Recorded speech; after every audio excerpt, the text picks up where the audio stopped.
Good afternoon. I'm Sheriff Manuel Gonzalez III. Alongside me today is Captain Nicholas Huffmeyer with headquarters. He'll be doing the presentation portion of our deputy-involved shooting that occurred on December 7th of this year. So at approximately 8:15, Bernalillo County Dispatch received a phone call from the Albuquerque Police Department Dispatch turning over a call that occurred earlier in the evening at about 7:15. That incident occurred at the intersection of Blake and Coors Southwest at the Allsups. And the victim of that incident actually called later from the residence at 6200 Montano Plaza Northwest. The person called dispatch. Our deputies were dispatched to that call at about 9 p.m. that evening and arrived on scene. While on scene, they came in contact with the victim. That person's name is Sandy Alvarez. While they were there, they discovered that there was a domestic battery that had occurred. And during the time they were there, the offender showed up, who was Mario Diaz. While they were there, one of our deputies detained Mr. Diaz, took him to his vehicle handcuffed.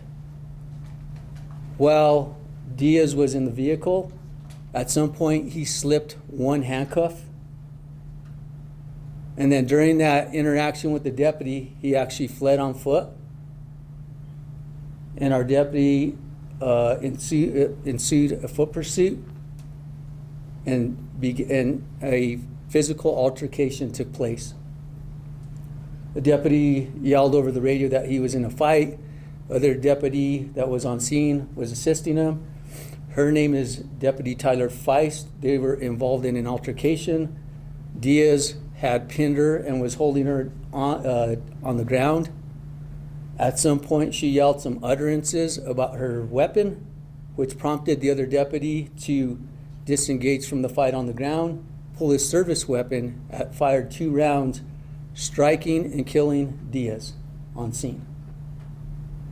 At this time, the captain's going to go into more detail and a timeline of the events that evening.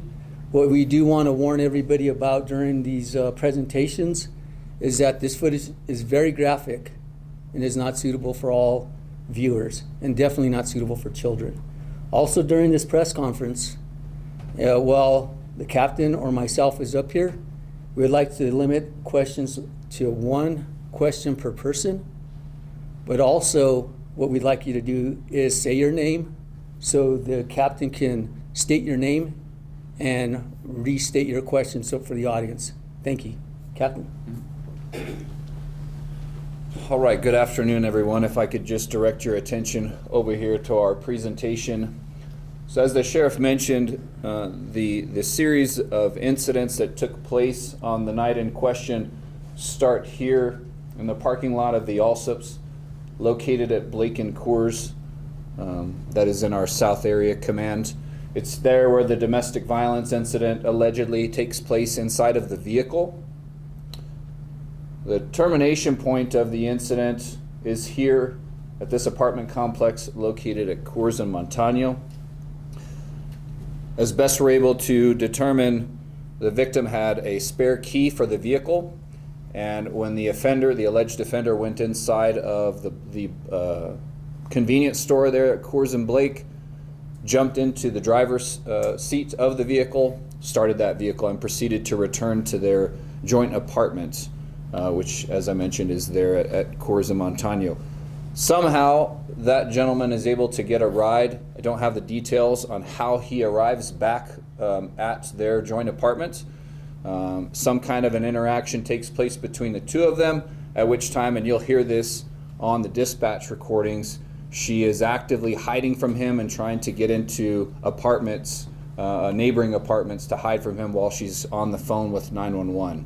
He arrives, is contacted by our deputies, and then we'll show you the video footage. We have the benefit of several pieces of video footage to show you today. But on the screen here, just as you saw at our last press conference, this is a kind of a minute-by-minute breakdown of the critical pieces that happen as they unfold throughout the night, starting at about 7:15 with that initial domestic violence incident taking place at Coors and Blake. You'll see at about 9:17 p.m. is when the male subject arrives back at their apartment and is contacted by deputies. About 9:33, and we'll show you this from the in-car mounted reverse-facing camera in the car that shows the cage in the back of the vehicle where he slips the cuff. And then at 9:35, there was shots fired being called out over the radio. So the next thing that you're going to see on screen is that graphic image that shows the audio representation, as well as you have the 911 calls, you have dispatch communication with the deputies, and you have some deputy-to-deputy interaction as the fight is taking place there. So you'll see that information first, and then next we'll show you a variety of video footage. And what we've done is we've taken all the video that we have and we've synced it in time, rather than sit here for an hour and show you 4 different camera viewpoints at a time. There'll be 2 up on the screen at once, so you have both deputies' lapel cams on at once. We'll show you again that rear-facing camera from the car when he's in the vehicle interacting with the deputy. And then we also have the benefit of an independent third-party citizen who was filming the incident from a cell phone. Granted, the distance is a little bit far and it is slightly grainy. This apartment complex is very dark, and I think that's the first thing you'll notice from the footage, the lapel cam footage in particular. It's extremely dark, extremely difficult to see exactly what's happening. You can see some lights and some shapes, but I think you'll see when you watch the footage just how dark it is. But we do have that other video. That independent third-party cell phone video is also synced in time, so that'll be showing on screen with the other videos. So you'll be able to see all of those from different viewpoints of the incident, all simultaneously happening. This is the deputy body camera from when the alleged offender returns to the apartment.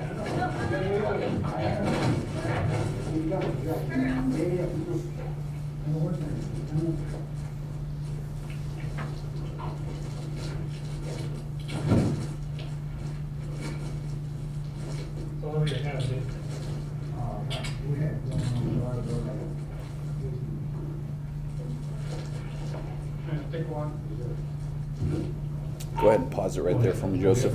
You notice that the alleged offender had a backpack on. That's particularly important because what we have ascertained is that at some point they had to remove one of those initial cuffs to take the backpack off to properly secure the subject. And it could very well have been at that point that when the cuff was reattached, it wasn't tight enough. It's difficult to know for certain, but either way, he's detained there initially.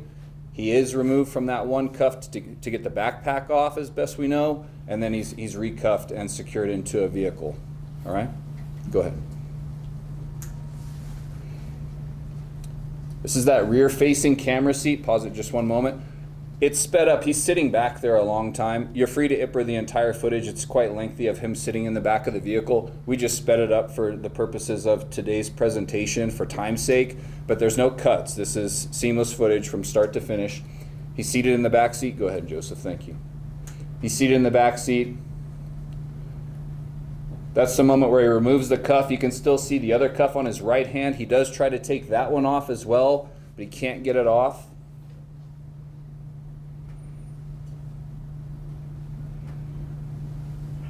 Bernalillo County 911, what's the address? Hi, this is Stacy. I have a passenger for you. Okay. It's underneath this apartment. Okay, was this something that you had called on earlier or something? Yes. Okay, she's on the line. He showed up. He's there now. Okay. All right, are you there? Okay. Yeah, he's there. I'm crazy. I'm trying to knock on the door, so nobody's answering the doors. She's with you now. Okay. When he took my stuff, I had my bags, and I went to go knock on the neighbor's door right now. Okay. So you're outside now?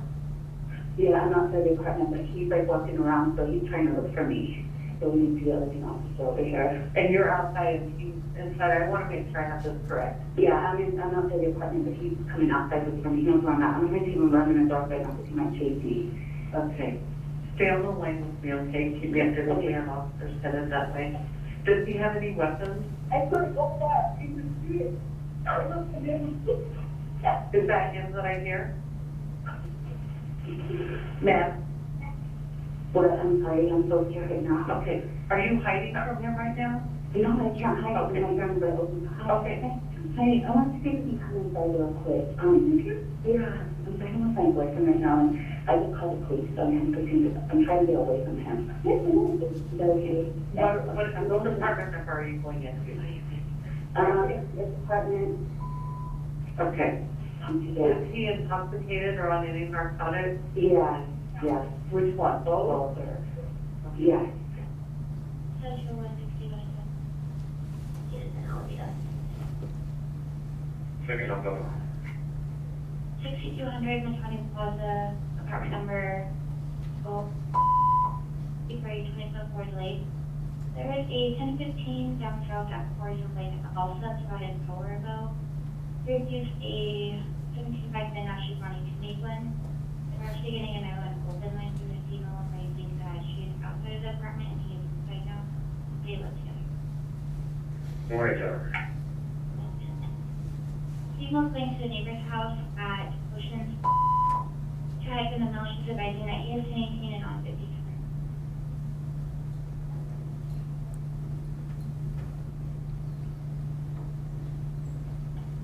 So we have our offender detained.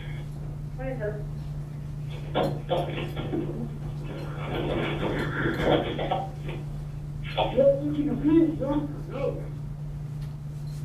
That's what he said, it's called 900. 160 minutes, Yeah, on your stomach. 160 or 187, whatever it is. 187, so shots fired. One suspect down. Pause it for just a second. And just for clarity's sake, so that you guys understand how we piece together all of the dispatch recording, obviously it doesn't all happen that fast, right? That was like 30 seconds in time, but we just remove the blank air, right? So all we're giving you is just the transmissions. There's lots of time that's taking place in between that. And when you look at the body camera footage, I think you'll see just how much unused airtime there is. So that's why all of that seems like it happens in rapid succession, because we're just giving you the audio without the blank space. Go ahead.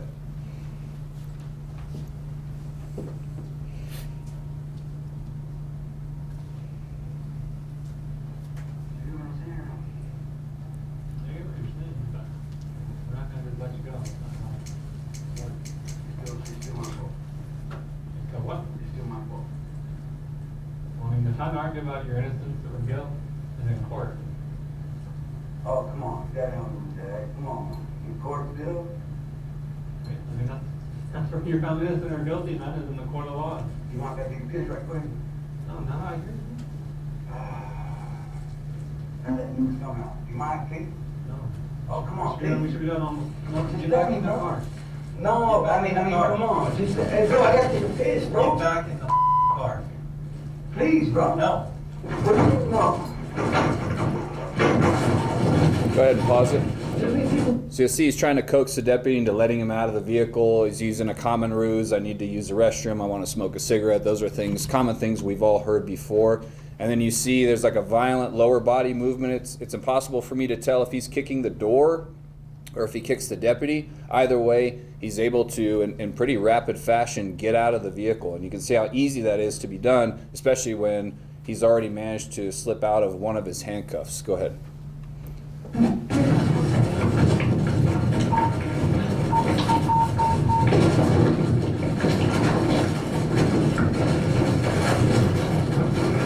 You don't have to take a piss, yo. No. Please, bro. 160 minutes, 32. Come on, bro.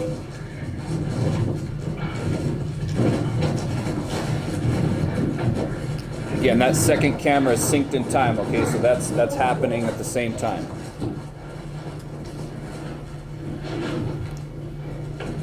Stop investing in porn, bro. You take a piss, bro.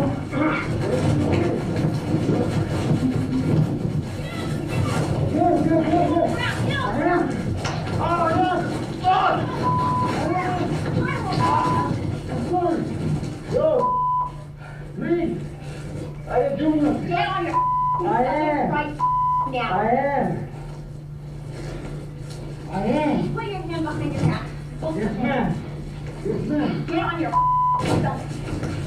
Please. I will tease you again. What am I saying? Get on your stomach or I'm going to tease you again. Let Get go. on your stomach. Guys, please. Get on your stomach. Listen to me. Get on your I didn't stomach. do Get on your stomach. I didn't do Get on your stomach. If you grab me, I will tease you again. I'm not. I'm not I'm playing. driving. Please. Get on your Please. stomach. Please. I am not playing with Please, you. I didn't do I swear to God. Get on your I did not. No. I can't do a soul. Let me do my soul. Yeah. Yeah, please. I got no beef with you. Please, I got no beef with you. Please. Please, I got no beef. I got no beef. Let go me! I got no beef. Let go me! Let go! I got no beef. Let go! Got me. Let go! Let me go. Let go! Let me go. Pause it right there, Joseph. Let me go. Let go! It's very difficult to see. You can see how grainy that is and how dark it is outside. But if I could just describe as best I'm able to determine what you're looking at. Deputy Gallegos is seated behind the suspect. The suspect is facing away from him and is actively engaged with Deputy Feist and has her by the hair up around the neck area and head and is trying to take her over to the left-hand side and forcing her down into the pavement. All right. So, and this is very common when individuals fight with police. You'll see incongruent responses, right? He'll say over and over again that he's complying verbally, please, please, please. At no point in time during the altercation does he ever stop physically fighting. I think that's important to note. Go ahead. What you? Let go! Let me go. Let go! Look, No, don't touch me! please. Don't touch Please me! help me. No! Stop. I got you. Please. Please. Let me go, please. Let me go. Let me go. Get off! I didn't do that. Get off! Listen to me. We're human. Huh? We're human. We're human. Let me go. My gun!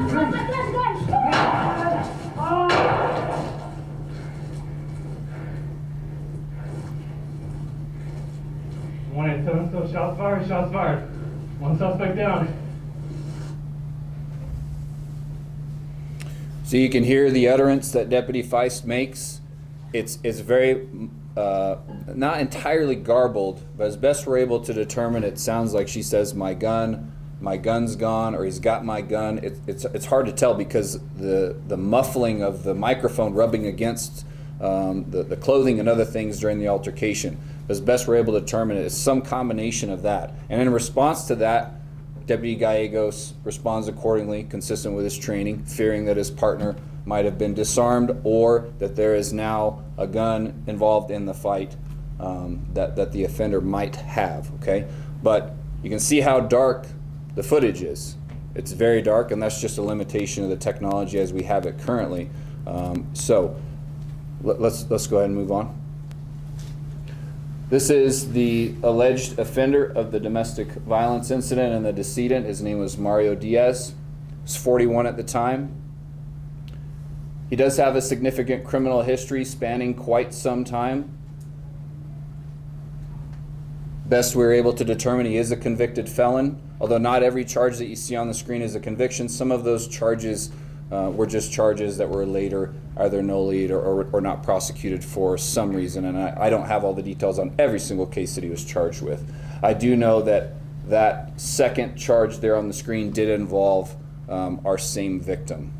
All right, next. This is Deputy Gallegos. He's been with our agency for 3 years and 5 months. He is the individual who fired on scene, and this is his first deputy-involved shooting. The second deputy on scene, Deputy Taylor Feist, also been with our agency for 3 years and 5 months. So I'm sure there's questions. I'm happy to answer them. As you all probably recall from the last press conference, I'll be as detailed as I possibly can. I'm going to stick to the facts as I understand them. It's not for me to make a case necessarily about the shooting. It's not for me to speak on behalf of the individuals that you see on the screen. So I'll do my absolute best. One thing that I noticed when I was watching back the previous press conference, we're unable to hear your question. And so I think just for everybody's benefit, I'll repeat the question back so that the microphones pick it up. And if you wouldn't mind, just tell me who you are and where you're from. Okay, so with that being said, I'm happy to take question. Yeah, Nick with ABQ Raw. With this particular case, there was like a year ago, there was the same instance. It was a domestic violence, but it got dismissed. My question is, what is the sheriff's office and other law enforcement agencies doing to maybe strengthen domestic violence laws? Because it seems like the victim didn't want to testify the last time, and then now, I mean, it seemed like it was going to be the same cycle, but then we ended with a deputy-involved shooting. Right. So the question was kind of a broad umbrella question, as I understand it, about the cycle of domestic violence, the criminal justice system, and the interplay between those things. You know, when I was preparing for today and listening to the criminal investigators and watching the video, the thing that I was struck by was that it's a tragedy from start to finish. Right? This woman had to keep a spare key for the car for just such a situation like this, in case she had to escape this gentleman. And you're right, there are victims who don't feel like that they can come forward and that they can be safe to testify against an offender. And that's a very widely known psychological circumstance that happens in domestic violence situations. So is there a story to tell there? Absolutely there is. And we would like for that story to be told about the cycle of domestic violence. To drill down to your question specifically about what are we doing, we're not the legislatures.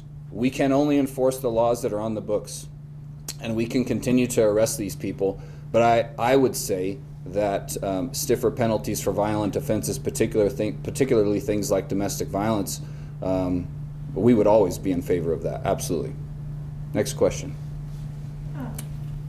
Go ahead. I saw your hand first, yes ma'am. Hi, Brittany from KOB. So whenever you were kind of walking us through the video, you had mentioned that Deputy Feist had, said something kind of garbled. Did you guys later ask them, whenever you're doing your follow-up investigation, whether or not the offender did have the gun or was grabbing at the gun? Can you kind of clarify, I guess, what you guys, obviously what we heard, we couldn't necessarily understand like you mentioned, but Yeah. further investigation. So the question was, what kinds of questions do the criminal investigators ask during the interview with the deputies involved, and would we ask a specific question like, well, do you recall him having the gun? Is that a fair representation of your question? Upon further investigation Yeah. of this incident, did you ask if the offender was grabbing? Well, you're saying it wouldn't be me, but the multi-agency task force, they probably would ask a variety of questions. That may be one of the questions that they asked. I don't know, because I haven't listened to her statement or the questions that were asked of her. I think that while I mentioned that the statement she makes is somewhat muffled, I think it's pretty clear that the intention of the statement, I mean, anybody could watch that and see. She's indicating that her weapon's gone. Now, whether or not he directly has it or not, that's not what she's verbalizing at the time, because she's trying to get that information out to her fellow deputy as fast as possible. So I think to boil down your question, you may have to wait until the criminal investigation file is completed, and then you'd know exactly word for word what questions they ask her. I just didn't know if you guys had that.